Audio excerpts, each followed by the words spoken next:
Ok, ya para complementar lo que tiene que ver con, ¿me escuchan bien? Espero. Cualquier cosita que no se escuche, un problema de conexión, me avisan rápido, me lo mandan por el chat.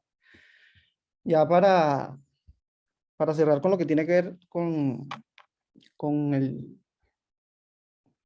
con eléctrica cardíaca, todo lo que tiene que ver con el sistema eléctrico, vamos a culminar ya con el registro electrocardiográfico, el electrocardiograma, que es un estudio muy importante que nos permite observar el funcionalismo del corazón, pero nos permite ver ritmo, nos permite ver hipertrofia de cavidades, nos permite ver arritmias, nos permite ver hasta trastornos hidroelectrolíticos. Entonces es un estudio muy importante, por eso el énfasis que se hace en aprender a leerlo muy bien, porque es uno de los que más tenemos a la mano, creo que es el único que está en todos los hospitales de Venezuela, en cualquier sitio, hasta en un ambulatorio, y además es muy económico y nos permite ver muchas cosas de los funcionalismos del corazón. Entonces, acá, como pueden observar, como les dije, el electrocardiograma es el registro electrocardiográfico, el registro gráfico de la actividad eléctrica del corazón. Acá, como pudieron ver ayer, si han estudiado, tenemos ese potencial de acción. ¿Este potencial de acción de qué tipo es? De fase De rápida. respuesta rápida. Ok, es un potencial rápido que tiene sus 5 fases. ¿Esta fase cuál es? 4. Potencial de membrana en reposo o fase 4. Ok, ¿esta cuál es? La fase Cero o 0. repolarización rápida. Ok, ¿esta fase acá? 1 o repolarización temprana. Ok, esta fase que no se ve mucho, pero 2 o meseta. perfecto. ¿Y esta última fase que me lleva de nuevo? 3, repolarización tardía. Ok, perfecto. Se pregunta por qué aquí este potencial de acción está dividido en dos partes, en dos colores, y es porque ese potencial de acción se ve representado en el electrocardiograma por medio de estas ondas que tenemos acá abajo. Esta parte, la parte roja que comprende esas primeras fases, es lo que tenemos, es lo que comprende la despolarización ventricular, que está representado en el electrocardiograma por el QRS. Por eso es muy importante hacer tanto esta relación de potenciales de acción, electrocardiograma y posteriormente todo lo que tiene que ver con la mecánica cardíaca. Entonces, despolarización ventricular, ¿y qué ocurría acá en la meseta? ¿Qué fase de la mecánica cardíaca? Contracción. Exacto, la sístole cardíaca ocurre en la fase 2 y después que me despolarizo y después que me contraigo, tengo que repolarizarme, que sería esta parte, y corresponde la repolarización ventricular con la onda T del electrocardiograma. Como les mencioné, ajá, antes de continuar, acá, ¿cuál es el electrolito que es más importante en esta zona? En la de repolarización. El potasio. El potasio y representado en la onda T. Entonces, como les dije, yo puedo tener alteraciones hidroelectrolíticas, por ejemplo, hipocalemia o hipercalemia, que se van a ver reflejadas en esa zona del electrocardiograma. Pueden haber alteraciones de la onda T, ondas T simétricas, ondas T picudas, invertidas, y todo es por alteraciones hidroelectrolíticas, en este caso sería del potasio. Ok. Lo más importante en el electrocardiograma es que se aprendan ya de una vez hoy cómo son las medidas. Primero, lo más importante al tomar un electrocardiograma es ver la velocidad en la que está, la cual es de 25 milímetros por segundo. Esa es la velocidad a la que corre la aguja cuando va a realizar el electrocardiograma. Esto puede estar más rápido, más lento, dependiendo si el médico, el que está haciendo el electrocardiograma, si el paciente ve que está muy bradicárdico, muy taquicárdico, él lo modifica. Pero lo normal es que la velocidad sea 25 milímetros por segundo. Ahora, es importante que sepan también los valores tanto de los cuadritos pequeños como los cuadritos grandes. Entonces, ¿qué mide en el eje acá? En el eje vertical. ¿Qué estoy midiendo? Las reflexiones, positivas o negativas. Claro, pero ¿qué unidad? ¿Qué unidad estoy midiendo acá? Milivoltios. Ok, estoy midiendo la amplitud de esas ondas, yo la voy a medir en milivoltios. Y entonces, cada cuadrito pequeño, que corresponde a 1 milímetro, va a medir 0.1 milivoltios. Entonces, no se les olvide, cada cuadrito pequeño en altura es 0.1 milivoltios. Por ende, si yo agarro 2 cuadros grandes, sería 1 milivoltio. Porque cada cuadrito es 0.1 milivoltio. Entonces, en en el eje horizontal que estoy midiendo, es más fácil. Tiempo. viendo tiempo. Ok, ese tiempo va a estar en segundos, por lo cual cada cuadrito pequeño corresponde a 0.04 segundos. Por lo cual un cuadro grande, si multiplico 0.04 por 5, porque esto sería 5 milímetros, entonces voy a tener 4 por 5, 20. 0.20 segundos mide un cuadro grande. Importante que lo sepan, igual es un milímetro corresponde en horizontal a 0.04 segundos y un cuadro grande son 0.20 segundos. Eso no se les puede olvidar más nunca. Aquí igual forma, representado, lo tenemos lo mismo. Cuadro pequeño mide 0.1 voltios por 0.04 segundos. Y también es importante que conozcan cuáles son las ondas. Aquí tengo mi onda P, mi complejo QRS y mi onda T. A veces hay una onda U, pero no siempre está presente. Entonces, ya yo les comenté que el complejo QRS correspondía a la despolarización ventricular y la onda T corresponde a la repolarización ventricular. Entonces, ¿a qué corresponde la onda P? Despolarización auricular. Exactamente, la onda P corresponde a la despolarización de las aurículas, ambas aurículas. La primera mitad de la onda P corresponde a la aurícula derecha y la segunda corresponde a la aurícula izquierda. Eso es importante que lo sepan. Y obviamente la repolarización ventricular, la repolarización auricular no se ve en el electrocardiograma porque queda solapada el complejo QRS. O sea, esa recuperación auricular no se observa en el electrocardiograma. Entonces es importante que sepan medidas, nombres de las ondas y qué significa cada onda. Y como ven, tenemos algo, una letra que es el punto J, la cual me dice es donde retorna de nuevo el complejo QRS a la línea isoeléctrica. ¿Qué es la línea isoeléctrica? Es esa línea de base que tiene el electrocardiograma. Entonces es muy importante ver la ubicación del punto J porque él puede estar elevado o disminuido y me trae indicaciones o me está indicando que hay alguna alteración patológica en ese paciente. Si hay tanto elevación como depresión del punto J. Entonces, además de las ondas, vamos a tener lo que son intervalos y segmentos. Intervalos son línea isoeléctrica más onda. Y segmento es solamente línea isoeléctrica entre ondas. Súper fácil. Generalmente voy a tener dos intervalos y dos segmentos. PR, que comprende toda la onda P, desde el inicio de la onda P hasta el final del segmento PR, antes de iniciar el complejo QRS, y el segmento PR nada más va a ser esta línea pequeña que está acá. En su contraparte vamos a tener el intervalo QT, el cual comienza desde el inicio de la onda Q o desde el inicio del QRS hasta el final de la onda T. Es un intervalo porque tengo líneas isoeléctricas y ondas.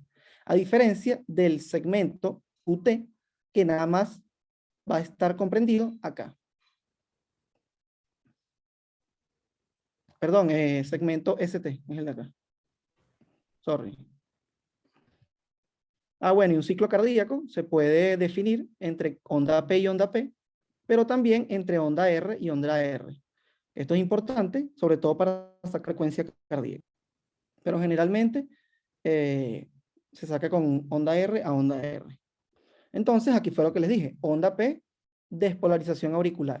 La repolarización queda solapada en el complejo QRS y esta sería ya el complejo QRS, la despolarización ventricular, y la onda T, la repolarización ventricular. Y esto es lo que les acabo de decir. Aquí se los dejo. El intervalo PR, el intervalo QT, lo que me habla es PR de actividad auricular completa e intervalo QT de la actividad ventricular completa. Claro, el intervalo QT me comprende tanto el QRS como la onda T. Por eso es toda la actividad ventricular.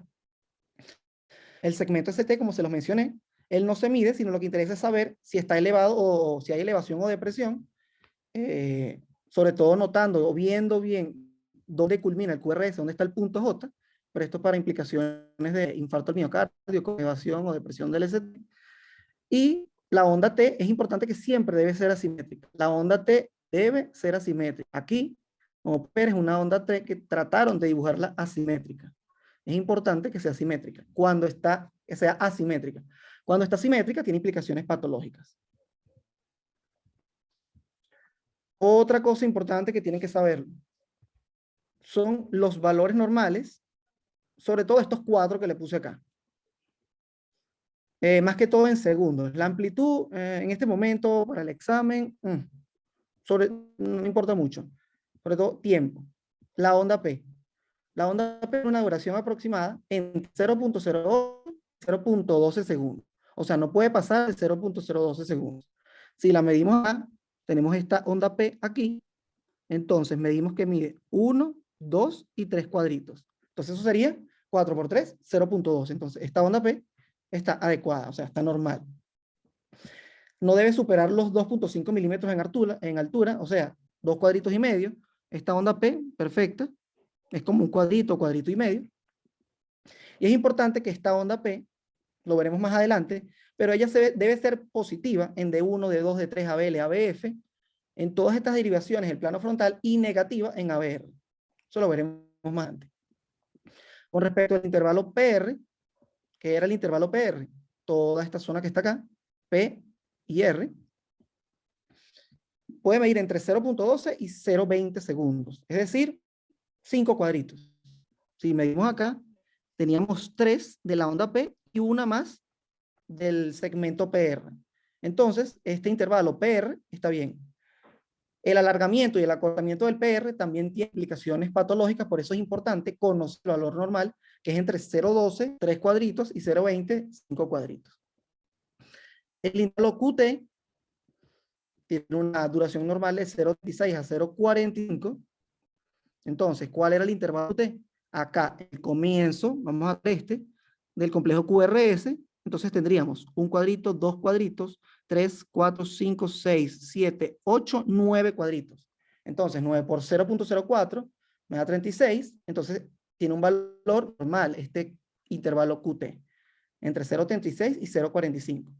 El intervalo QT se corrige con la frecuencia cardíaca, pero honestamente hasta nosotros ahorita en la rotación de cardiología, nos dijeron que eso se puede hacer directamente con una aplicación. Metes tu QT con la frecuencia cardíaca y es el QT, se llama QT corregido, es el valor adecuado. Hay una fórmula para eso, pero honestamente eso no hay que aprenderse.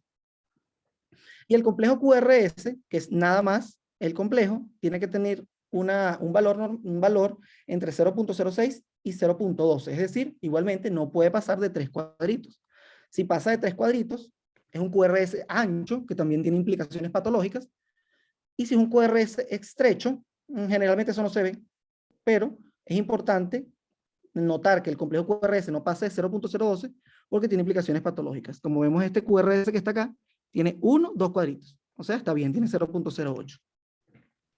Importante que sepan los valores. Si el complejo QRS es ancho, ¿qué patologías podrías decir que se dan? QRS ancho te está hablando de hipertrofia de cavidades, te está hablando de bloqueos de rama, bloqueo de rama derecha, bloqueo de rama izquierda, te está hablando de que hay una conducción que no está por la vía de conducción normal, o sea, no está pasando por el haz de His. Eso te dice un QRS. Cuando una persona sufre un infarto, ¿se puede ver allí, en el complejo QRS? No, no necesariamente. Una persona con un infarto puede tener un QRS normal estrecho, obvio, siempre y cuando no tenga una patología asociada. Si es una persona que le dio un infarto y tiene hipertrofia ventricular o sufre de un bloqueo, obviamente esa persona va a tener su infarto y su bloqueo con el QRS ancho. Disculpa, pero ese Entiendo. complejo QRS no tendría 3 cuadritos, o sea, contando desde la onda Q hasta la onda S. En este pareciera un poquito.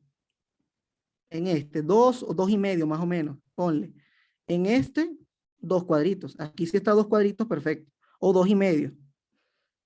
Pero honestamente, de 2,5 a 2 o 3 cuadritos no te modifica. El complejo está todavía dentro de los valores normales. Eso hay que tener el ojo clínico para ver esos electros, porque a veces los electros son horribles. Pero eso es práctica, viendo electros. Ok, otra cosa importante que me dijo Ricardo que les hiciera énfasis en el cálculo de la frecuencia cardíaca. Hay 2 formas de hacerlas. Método por fórmula, método visual. Yo recomiendo el método visual. Pueden sacar su método por fórmula. Y dentro de los métodos con fórmula vamos a tener 2 opciones. 1500 entre cuadritos pequeños y 300 entre cuadros grandes. Esto lo pueden hacer tanto en RR como en PP, o sea, entre distancias entre la R y la R y los P y P. Pero yo les recomiendo que lo hagan entre R y R, porque es más fácil tomar una R cayendo en una línea, en una de las líneas, que una P. Muy difícil agarrar una P en una de las líneas. Entonces, vamos a ver si tengo uno por acá. Ajá, lo tengo por acá. Entonces, ¿cuál era la primera fórmula? 300 entre cuadros grandes. Entonces aquí tengo agarro una R que caiga sobre una línea y entonces cuento los cuadros grandes. 1, 2, 3, 4, 5. Entonces divido 300 entre cuadros grandes, que son 5, y me da 60 latidos por minuto. Si lo quiero hacer con el método de 1500, puedo hacerlo aquí mismo. Obviamente aquí hay 5 cuadritos pequeños en cada uno. Entonces, ¿qué habrían? 5, 10, 15, 20, 25 cuadritos pequeños. 1500 entre 25 igualmente me da 60 latidos por minuto. Aquí tenemos otro ejemplo. Tomo una R que caiga sobre la línea y cuento cuadritos pequeños. 1, 2, 3, 4, 5, 6, 7, 8, 9, 10. Entonces, 1500 entre 10, 150 latidos por minuto. Este paciente, por ejemplo, está taquicárdico. Este está en el límite inferior ahí, 60, a punto de la bradicardia. Y el otro método que tenemos, que es el que recomiendo, es más fácil, es el método visual. Lo que hacen es aprenderse esta tabla, 300, 150, 100, 75, 60, 50, 43, 37, y continúe. Y agarramos igual forma una R que caiga sobre la línea y empezamos a contar 300, 150, 100, 75. Aquí, 300, 150, 100, 75, 60, 50, 43, 37. Esta persona está en una bradicardia extrema. Esto baja de 30 y ya es casi incompatible con la vida.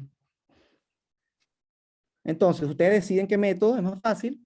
Igualmente, lo repetimos, 300, 150, 100. Deciden ustedes qué método usar. Y como les dije, bradicardia por debajo de 60 latidos por minuto y taquicardia por encima de 100 latidos por minuto. Lo siguiente es determinar si el ritmo es sinusal. Porque yo puedo decir, mi ritmo es sinusal porque está partiendo del nódulo sinusal, o no es sinusal. ¿Cómo yo determino si el ritmo es sinusal o no? Por medio de estos requisitos que tenemos acá. Entonces, tenemos el electro y observamos, están presentes todas las ondas, en todas las derivaciones. Entonces buscamos, está la onda P, está el complejo QRS, está la onda T, sí está, ok, muy bien. Pasamos, la frecuencia cardíaca está entre 60 y 100. La coloco en rojo porque este es un criterio que algunos incluyen, otros no, porque yo puedo tener una taquicardia sinusal o una bradicardia sinusal. O sea, puedo estar bradicárdico, pero mi ritmo es sinusal que está partiendo del nodo y no hay ninguna conducción aberrante. Ok, por eso la coloco en rojo, pero para que la tengan presente también. Este es muy importante, que todas las ondas P deban tener la misma morfología en la misma derivación. Ustedes agarran cualquier derivación y observan. La P luce igual en todas. Entonces, eso es un criterio para ritmo sinusal normal. El siguiente, ¿está el intervalo PR dentro del límite normal? ¿Alguien se acuerda cuánto era lo normal del intervalo PR? 0.8, 0.8. Ok, entonces si tengo un intervalo PR o prolongado o acortado, entonces ya eso no es un ritmo sinusal. Este es uno de los más importantes también. Hay onda P precediendo cada complejo QRS. Súper importante que siempre busquen la P. Lo primero que van a hacer, tomando un electro, después de ver la velocidad y la frecuencia cardíaca, es ¿hay onda P o no hay onda P? Es lo más importante. Porque eso es lo que me está diciendo que el impulso está naciendo de arriba, viene de las aurículas, viene del nodo. Si hay una alteración en la onda P o si no está, ya automáticamente me está diciendo que el impulso no está naciendo o su génesis no es normal. Y lo último que se va a hacer es observar las distancias entre P y P y R y establecer si el ritmo es regular o es irregular. Si el ritmo es irregular, automáticamente no es sinusal. Pero si el ritmo es regular, es un ritmo sinusal. Esa regularidad a veces es como esta que está acá. Vean este ritmo. Vean como acá cae exactamente en el 100, pero acá 300, 150, 100 y cayó un poco más allá. Si esto ocurre entre un solo RR o que lo vean uno y después por otro, no es un ritmo irregular tan marcado. Cuando los ritmos son irregulares, se nota que son ritmos irregulares. Porque algo que también existe, que es la arritmia sinusal, que es por la respiración. Cuando uno respira, uno inspira, cuando se aumenta el retorno sobre el corazón, retorno de la sangre, puede modificar un poco los RR. Lo importante es que esos PPI, esos RR, no tengan una diferencia tan marcada entre cada uno. Entonces, ritmo sinusal, que estén presentes todas las ondas, que todas las P tengan la misma morfología, que el intervalo PR esté dentro del límite normal, que haya una onda P precediendo el complejo QRS y que los RR sean regulares. Con estos requisitos podemos decir que es un ritmo sinusal. Posterior a esto, ya verán más adelante que después que tú estableces el ritmo sinusal, empiezas a buscar parte por parte, onda P, reviso la onda P, reviso el PR, reviso el QRS, reviso el QT, pero esto es ya en busca de patologías y de leer un electrocardiograma, que no es la finalidad de esta prueba. Ahora vamos con cuál es la... ¿Tienen alguna pregunta hasta aquí?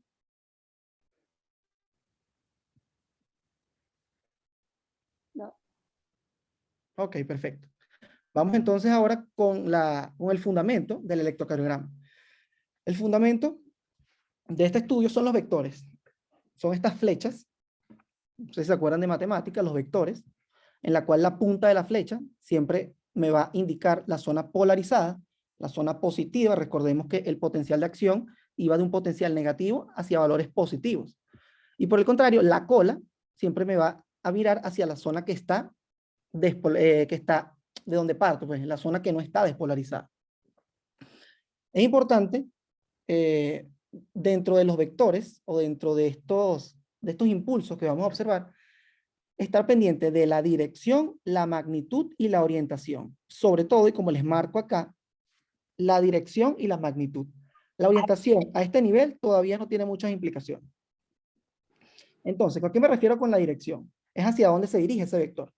Recordemos que nosotros vamos a estar leyendo el electrocardiograma a partir de 12 derivaciones, que son como cámaras que me están viendo al corazón de diferentes sitios.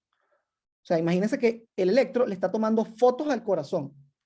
Ya vamos a ver dónde están ubicadas esas cámaras. Pero entonces yo necesito saber hacia dónde se está dirigiendo cada vector. Por eso es importante la dirección. Lo otro es la magnitud. O sea, qué tan grande es ese vector que se está originando en el tejido miocárdico o en el tejido de conducción. ¿Por qué esto es importante? Porque me está diciendo el tamaño de la masa ventricular que se está despolarizando. Como ustedes pudieron ver, la onda P es más pequeña que el complejo QRS.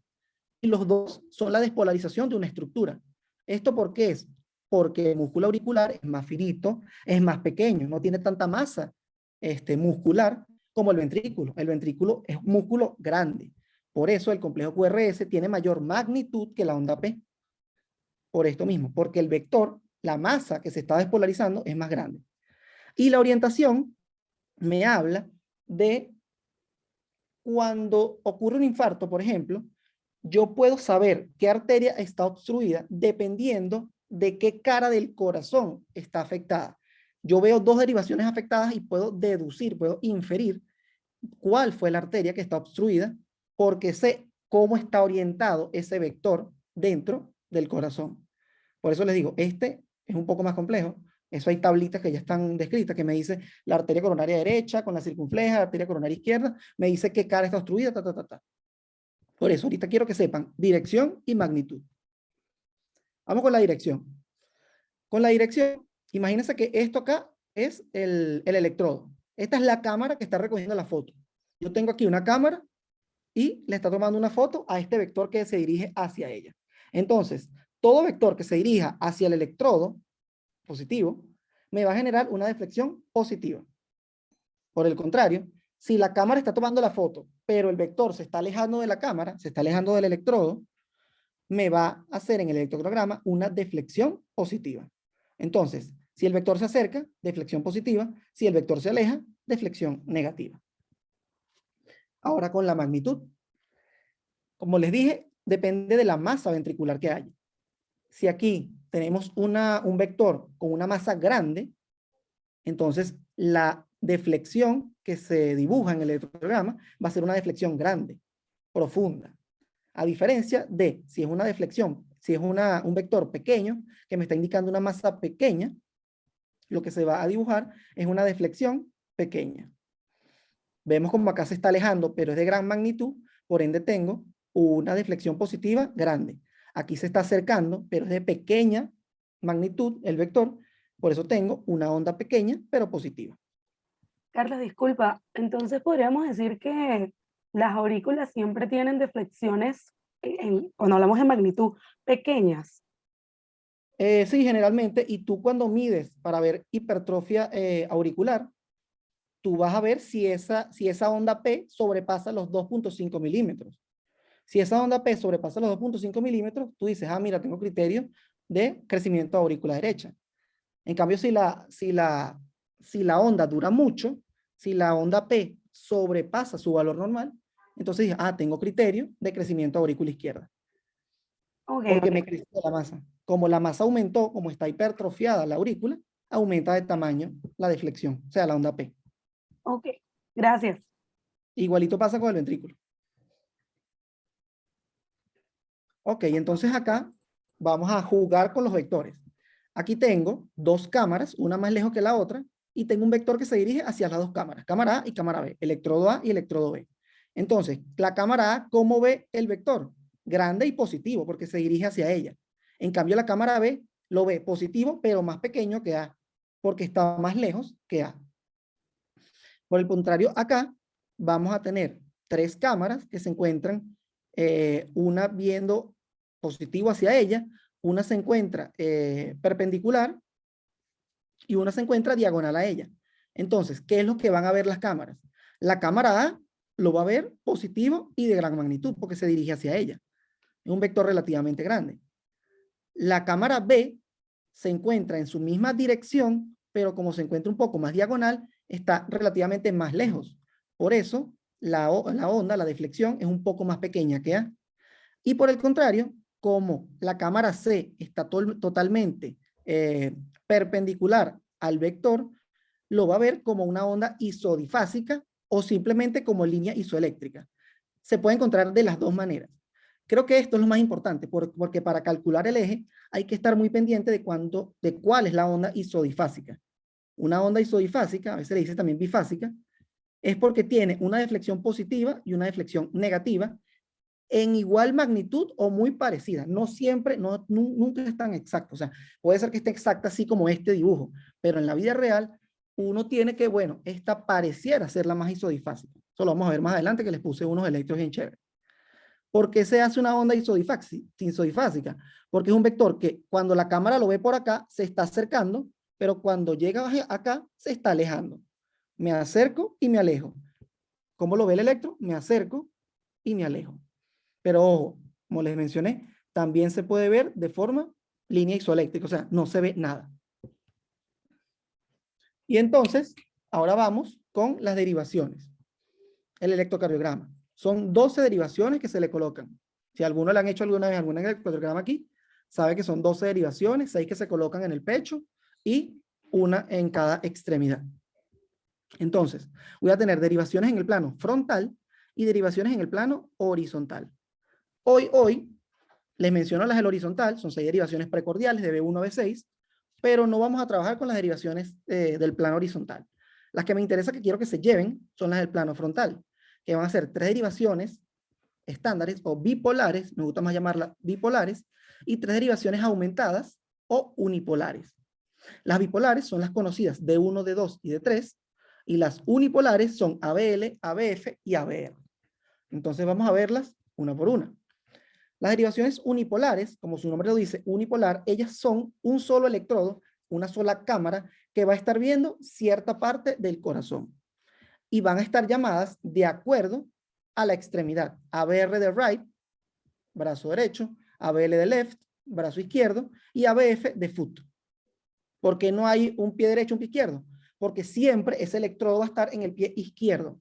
En el pie derecho va a estar nada más un electrodo negro que es hacia tierra, que ese no está leyendo nada, ese no está midiendo, no está tomando fotografía, y por eso van a ser nada más 3 derivaciones.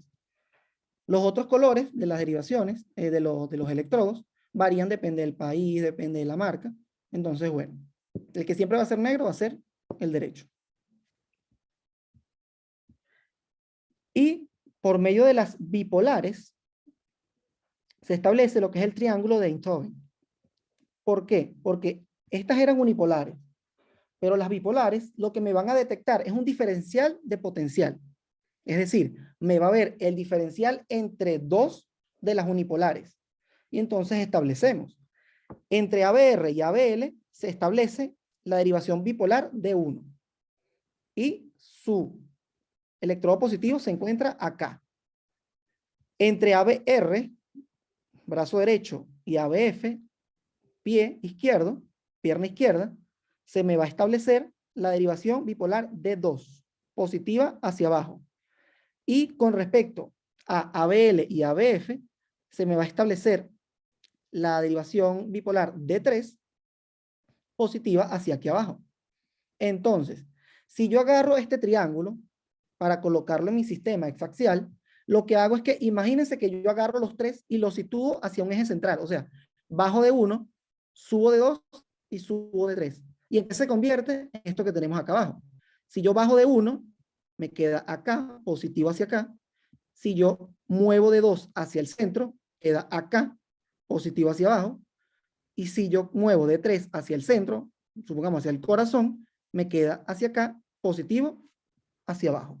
Entonces ya aquí estamos empezando a construir nuestro sistema hexaxial, que es este que tenemos acá.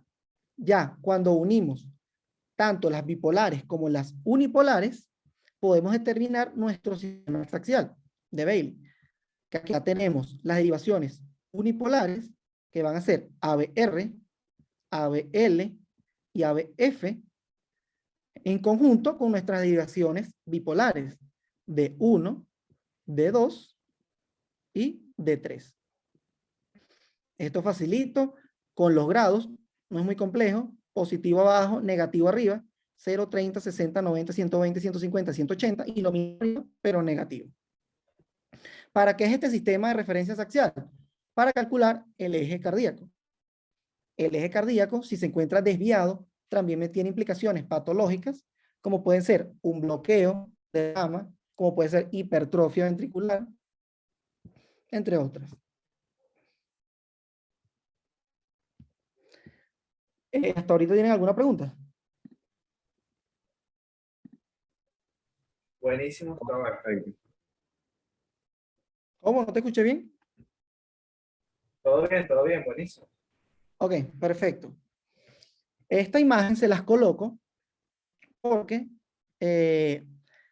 realmente la masa ventricular y la masa auricular se despolarizan en conjunto. Recuerden que ella funciona como un sinsitio. Y lo que nos da como sumatoria es un vector, que es lo que lee el electrocardiograma. Entonces, si comenzamos con la aurícula, que es esa despolarización auricular, tenemos un vector. Este esquema no estaba muy bonito, pero ese vector se dirige de atrás hacia adelante, de derecha hacia izquierda y de arriba hacia abajo. Ese es el vector de despolarización auricular, normal, sinusal, que están haciendo en ese nodo. De arriba hacia abajo, de derecha hacia izquierda y de atrás hacia adelante. Perfecto, ese es el de despolarización auricular. Uno solito es el que se origina allí, por la sumatoria de las dos aurículas. Pero con el ventricular no tenemos un solo vector, sino está representada la despolarización ventricular por 3 vectores. Y es importante que sepan cuáles son esos 3 vectores. ¿Por qué? Porque esos 3 vectores de despolarización ventricular son los que me determinan esa onda Q, esa onda R y esa onda S. El complejo QRS son esos 3 vectores que se encuentran despolarizando el ventrículo. Y por último, la onda T es esa repolarización que se están regresando todas esas cargas que todas las células cardíacas están volviendo a su potencial de membrana en reposo. Entonces, como donde tenemos 3 vectores en el ventrículo es el que vamos a ver a fondo. Entonces, el primer vector es esa activación del tabique o del septo interventricular y parte del ventrículo derecho, que es un vector pequeño que se dirige hacia la derecha y hacia abajo. Es este vector que está acá, un vector pequeño. Después tenemos un vector grande, que es la activación apical, esa activación del ápex del corazón, de la gran masa ventricular izquierda, y ese es el vector grande que comprende la onda R. Y por último tenemos un vector pequeño también, que es la activación de esa porción posterior, o sea, esa porción basal del corazón, y la porción alta posterior del tabique, del septum, que me genera el último vector pequeño, que acá se dirige hacia arriba y hacia la derecha. Entonces tengo un vector que se dirige hacia abajo y hacia la derecha, un gran vector que se dirige hacia la izquierda y hacia abajo, y un pequeño vector que se me dirige hacia arriba y hacia la derecha. Entonces es importante que conozcan estos tres vectores, que sepan cuál es la zona que despolariza cada uno, tabique y ventrículo derecho, gran masa ventricular izquierda, y la última porción del septum y la posterobasal del ventrículo izquierdo. Y que sepan que cada vector es la onda Q, la onda R y la onda S. Y acá lo tenemos. Supongamos, aquí vamos a tomar la derivación de 2, porque generalmente en la población el eje cardíaco más frecuente es más 60. Entonces vamos a tomar la derivación de 2, que es más 60. Si tenemos esa cámara fotografiando al corazón desde D y tenemos 3 vectores, ¿cómo D2 va a ver esos 3 vectores de despolarización ventricular? Tenemos nuestro primer vector, B1, que es el septum y la masa ventricular derecha. Sería este vector pequeño que se dirige hacia abajo y hacia la derecha, y que como está perpendicular a D2, me lo ve como una deflexión, como una línea isoeléctrica. Obviamente, si yo lo veo desde otra derivación, ahí sí me haría una onda Q. Pero generalmente en D2 no hay onda Q. Es por esto, porque el vector se encuentra totalmente perpendicular a la derivación de 2. Si tenemos acá el vector de la gran despolarización B de la masa ventricular izquierda, tenemos este vector grande que se dirige completamente hacia D2. Por lo cual, ¿cómo lo va a ver D2? Lo ve como una diflexión alta y positiva. Y por último, vamos a tener la despolarización de la región posterobasal del ventrículo izquierdo y la porción alta del septum, y me genera este vector pequeño que se dirige hacia arriba y un poco hacia la derecha. Y entonces, ¿qué me genera? Esta última onda, que va a ser la onda S negativa. ¿Por qué? Porque se está alejando de D2 y es pequeña porque a comparación con el segundo vector es más pequeño que ella. Aquí tenemos, si por ejemplo combinamos las 12 derivaciones, tenemos el sistema exaxial y aquí estarían las 6 derivaciones precordiales, que estas me sirven más que todo, es para ver lo que les comentaba de las regiones afectadas cuando existe una isquemia o un infarto miocárdico. Estas dos derivaciones me hablan de la cara anterior, estas dos me hablan de la cara anterolateral, y si es completamente, es un infarto que se llevó todo el corazón, y un infarto anterior extenso y se llevó todas las derivaciones. O sea, se ocluyó completamente la coronaria. Pero eso no tiene, o sea, no es la finalidad de esto, sino nos pegamos aquí 4 horas hablando. Disculpa, yo tengo una duda. Ajá, cuéntame. Es con respecto a la dirección de los vectores, digamos, a nivel ventricular, o sea, B1, B2 y B3. ¿Qué es exactamente, o sea, a nivel fisiológico lo que determina esas direcciones? O sea, ¿por qué B1 va hacia abajo y hacia la derecha? ¿Por qué B2 va hacia abajo y hacia la izquierda? ¿Por qué? Ok. Eso se establece, es porque acuérdate que las de His son dos ramas de las de His. Y ellas no se despolarizan igual. Primero se despolariza el septum y se va hacia la rama derecha. O sea, si fuera una sola vía, se despolarizaría diferente. Pero lo que te da esos 3 vectores, el tercer vector por eso es muy pequeño, porque es como se despolariza la última parte del ventrículo, pero generalmente fisiológicamente es porque el haz de His tiene 2 ramas. Una rama derecha y una rama izquierda. Si fuese una sola vía, ese sería un solo vector. Ok, ya, entiendo mejor el fundamento, gracias. Chévere. Ok, y entonces, ¿para qué nos sirve todo esto que les acabo de comentar de los vectores y del sistema exaxial? Es simplemente para, como les había mencionado, determinar el eje del corazón. Normalmente, el eje se encuentra, como les mencioné, entre 0 y 90, y si me preguntan un valor, el más frecuente es más 60. Sin embargo, hay biografías que te lo extienden de 0 a más 105, por acá, de 0 a más 120, de menos 30 a más 120, Esto por diferentes estudios que hacen, depende de la biografía. Pero podemos tomar un valor normal entre 0 y 90. Si quieren aprenderse otro, entre menos 30 y 120. Y entonces vamos a tener un eje normal y 3 ejes patológicos. Un eje a la derecha, que sería este que está acá, porque este sería el lado derecho. Acuérdense que siempre el paciente va a estar frente a ustedes. Este sería una desviación del eje a la izquierda.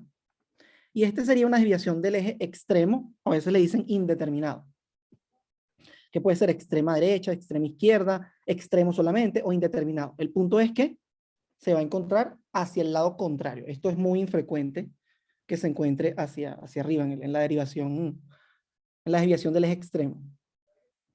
Entonces, ¿qué es lo que vamos a hacer para determinar el eje? Esta es la forma rápida, la forma que se realiza, y esta es la forma que se hace. Hay una forma que se hace con fórmula, que es para calcular el eje exacto, pero en la práctica eso no se realiza. Son más a nivel de investigación. Uno a nivel de la práctica lo realiza, el cálculo del eje se realiza por medio de estos pasos sistemáticamente. Entonces, lo primero que vamos a hacer es ubicar a la derivación de 1, que sería esta que está acá. Entonces vamos a ver, D1 es positivo. Sí. Sí, es positivo.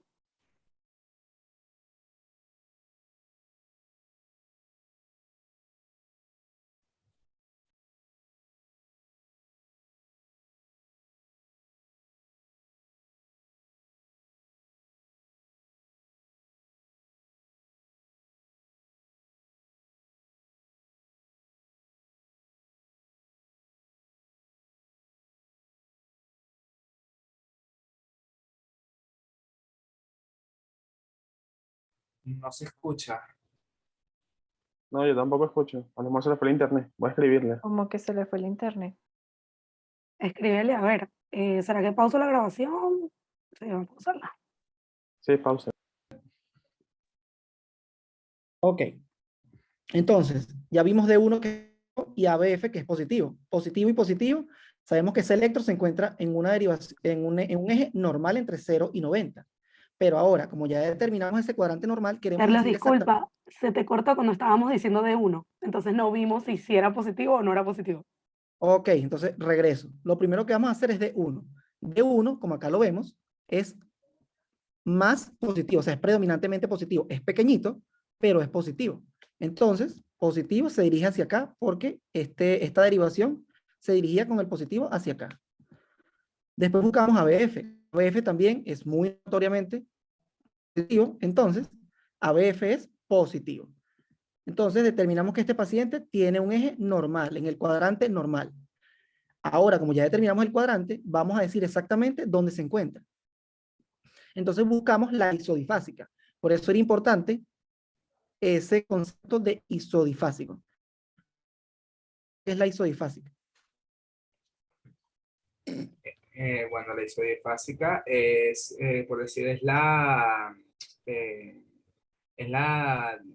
variación, desviación, era el término, ahorita se me fue, bueno, que se encuentra perpendicular y que por lo tanto registra el vector, digamos, de una forma positiva y negativa equivalentemente.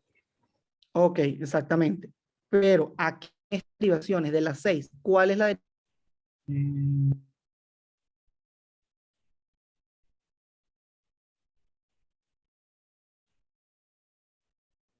Yo diría que ABL. ABL. ABL.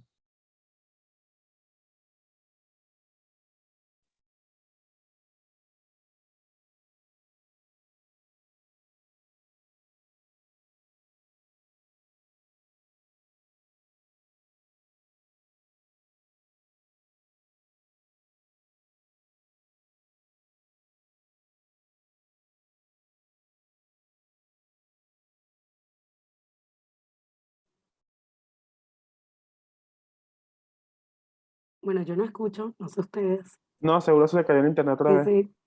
AB. Básica, como pueden ver acá, la más isodifásica es acá ABL. ABR no es porque es negativa, D2 es positiva, D3 es positiva, ABF es positiva, y D1 es positiva. Como vemos acá, tiene un componente positivo y negativo.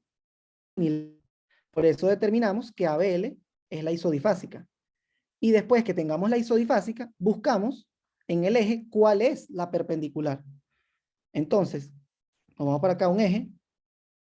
Si ABL, ¿cuál es que era? Si ABL es la isodifásica, ¿cuál es su perpendicular? Su De perpendicular dos. va a ser de 2. Un truco que siempre les digo es que siempre la perpendicular es una, o sea, si es una unipolar, la perpendicular va a ser una bipolar. Nunca va a ser ABL con ABR, no. Si yo tengo ABL, mi perpendicular va a ser D2. Si yo tengo D3, mi perpendicular va a ser ABR. O sea, siempre es unipolar con bipolar. Pero entonces, ese eje que vimos, como estaba en D2, tiene un eje en más 60 que se encuentra dentro de los límites normales. Es un eje normal. Vamos con otro ejemplo. D1. Aquí se lo facilité. D1 positivo. Perfecto. D2, perdón, ABF. Tengo algo con D2 aquí. ABF positivo también. Igual. Isodifásica, que mi isodifásica es ABL. Y entonces, ABL perpendicular más 60. Facilito. Eje normal. Vamos con otra. D1. D1 positivo o negativo. Es negativo. Ok. ABF. Positivo o negativo. Positivo. Por ende, tengo un eje acá desviado hacia, La izquierda. seguro, Hacia la derecha. derecha. Parece que Sí, bueno, sí. Lo está Hacia haciendo la al revés. derecha. el paciente siempre está de frente. Exactamente. Este se encuentra hacia la derecha. Entonces, vamos a buscar la isodifásica. Si isodifásica es D3, perdón, D2, entonces, como les dije, si esta es una bipolar, va a ser ABL, la unipolar, por ende, tengo un eje a más 150. Efectivamente, es una persona que tiene un eje desviado hacia la derecha. Probablemente tenga una hipertrofia ventricular derecha. O bueno, puede tener una hipertrofia ventricular derecha o simplemente nació, tiene una dextrocardia, un situs inversus. Tiene el corazón hacia la derecha y se va a ver de esta forma.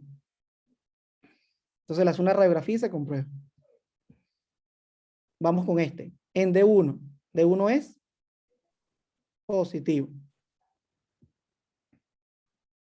Vamos ahora con ABF. ABF es Negativo.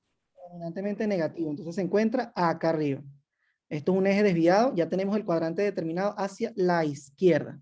Perfecto. Buscamos la isodifásica. ¿Cuál es la isodifásica acá?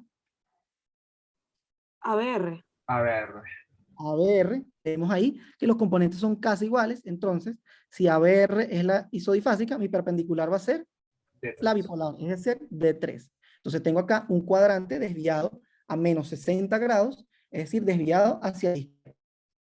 Probablemente tengo una hipertrofia del ventrículo izquierdo. Esta imagen se las pongo a modo de fácilmente agarrando un electro, no es lo ideal, pero se puede sacar fácilmente. Si yo tengo D1 positivo y ABF positivo, sé que se encuentra en el cuadrante normal.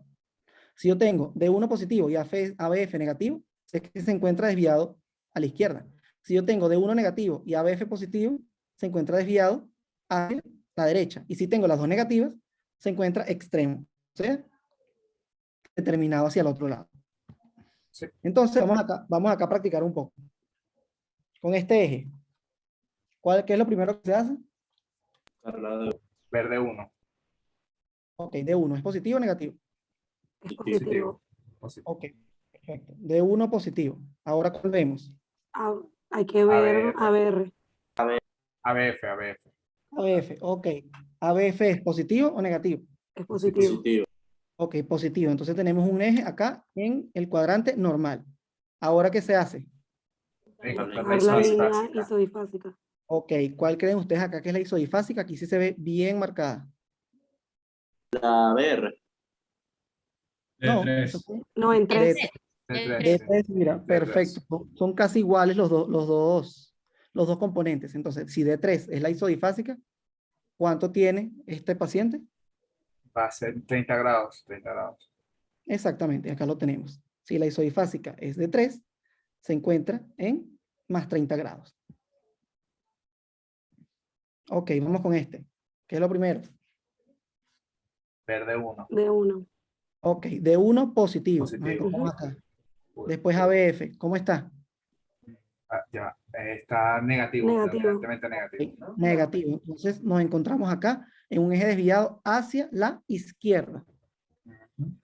Buscamos la isodifásica. ¿Cuál es la isodifásica? 2 de 2. Es la que parece La más. que- De 2 la que parece más isodifásica. ¿De 2 o ABR? No, yo diría de 2 porque ABR, si te das cuenta, no tiene componente positivo. Entonces la que tiene que ser un poquito de componente positivo, como les dije, nunca es perfecto. Entonces, si D2 es la más isodifásica, ¿cuál sería el eje de este paciente? ABL, o sea, menos 30 grados. Exactamente, es un paciente que se encuentra en menos 30 grados, que dependiendo de la biografía, se puede encontrar dentro de los límites normales o no. Eso depende de la biografía y, bueno, de por qué le hayan hecho electro a este paciente. O sea, si es un paciente que le hicieron un electro porque está sano, probablemente tenga un eje normal. Pero si tiene su clínica patológica, llegó por alguna alteración, es otra cosa. Siempre hay que ver el contexto del paciente. Vamos con este. Bueno, de 1, predominantemente positivo. Ok, ABF, predominantemente Positivo. positivo. Por ende, está en el cuadrante normal. ok. La isodifásica, ABL. BL, ¿no? ABL. Sí, ABL, sí. Exactamente. Por ende, digamos, el vector va a ser más 60 grados, o sea, de 2. Exactamente. A ver, ¿alguien se atreve a sacar la frecuencia cardíaca de este electro? Serían 60 latidos por minuto. 300, 150, 100, 75 más o menos. Ahí se encuentra. 60 sería aquí, se encuentra entre 75 y 60 latidos por minuto. Exactamente. Si lo van a sacar por el método, entonces lo hacemos exacto. Aquí hay un cuadrito, 6, o sea, 10, 15, 20, 21, 23. Entonces 1500 entre 23, lo sacamos. ¿Cuánto nos da? No tengo calculador aquí a la mano. ¿Alguien que lo saque? O sea, también es que Ricardo nos había dado otra técnica que, por ejemplo, ves cuántos latidos hay en 3 segundos y por 2 y por 10. Esa es otra manera. Sí, es otra manera. El cálculo da 65. Lo que habíamos dicho. Entre 75 y 60.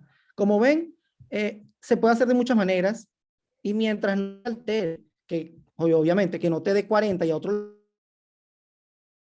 pero que a uno le dé 65, a otro le dé 60, es igual que el eje. Mientras el eje no me modifique el diagnóstico, se pueden pasar unos grados o unos latidos, como decirlo así, te puedes pasar unos latidos o unos grados, siempre y cuando no te altere el diagnóstico. Vamos con este electro. ¿Quién se atreve?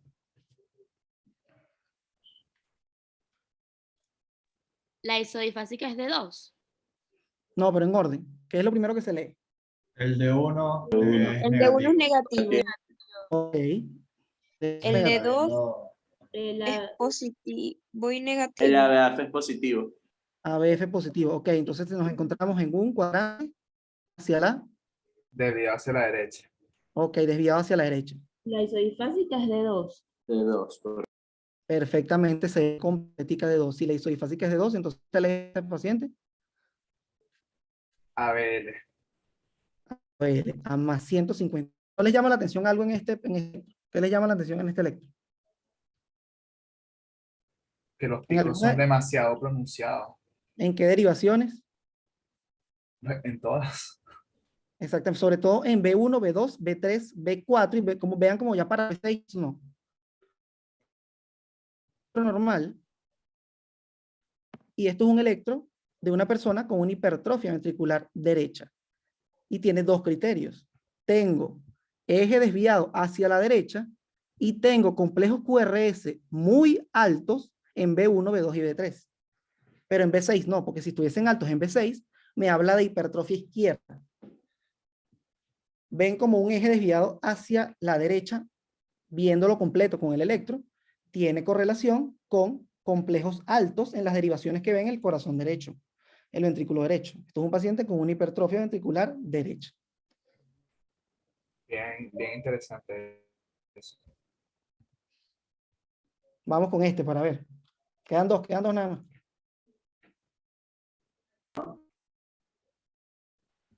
Este es súper fácil. A ver, ¿cómo se comienza? El 1 está negativo, entonces Negativo. va para la derecha. El ABF es positivo, entonces va para abajo. Entonces tenemos un eje desviado a la derecha. La isodifásica. ¿Cuál es la ¿Cómo? isodifásica? Isodifásica debería ser ABR, ¿no? ¿No les parece más Sí. isodifásica de 1? Sí, a mí me parece más isodifásica de 1. De uno. Sí, de De uno. uno soy Sí, fácil. uno claro. es la isodifásica. Sí. Automáticamente el eje es más 90. Porque la isodifásica, si la isodifásica es de 1, el eje está en más 90. Verga. Yucks. Automáticamente. Y en este, vamos a ver. De 1 positivo. Ok. ABF es la isodifásica. Y Entonces, ¿cuál es la derivación? ¿Cuál es el eje? es 0 grados. 0 grados. O Es sea, normal que se encuentra en 0 grados. ujú.